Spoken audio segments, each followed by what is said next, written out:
A look now at the top stories making headlines today, beginning with Environment Minister Stephen Guilbeault, who was on our program earlier talking about this unprecedented wildfire season. If we look at the areas that have been burned in Canada so far, it's about 10 times the normal average for forest fires. So it is way above average, and it is likely, and what our modelers are telling us, or what our scientists are telling us, is that the conditions in June, in July, and August will continue to be very susceptible to have more forest fires.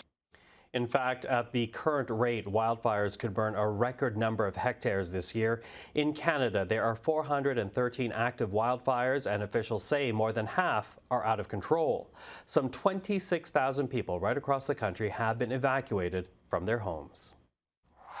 I fully and totally understand how shocked and appalled so many Canadians are.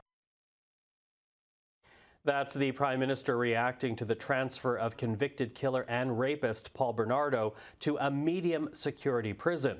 The Correctional Service of Canada is now promising to review its independent decision and make sure it is appropriate and considers Bernardo's victims.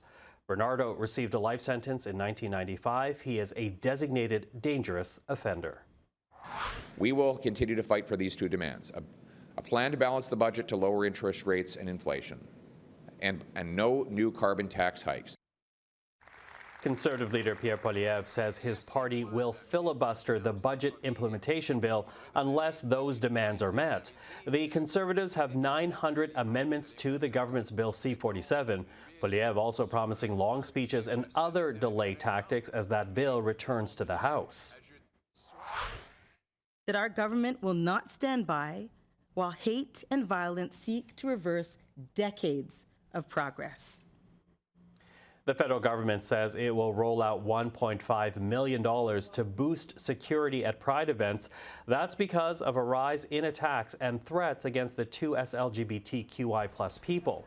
Pride groups made the request for extra funding to help pay for safety measures and insurance.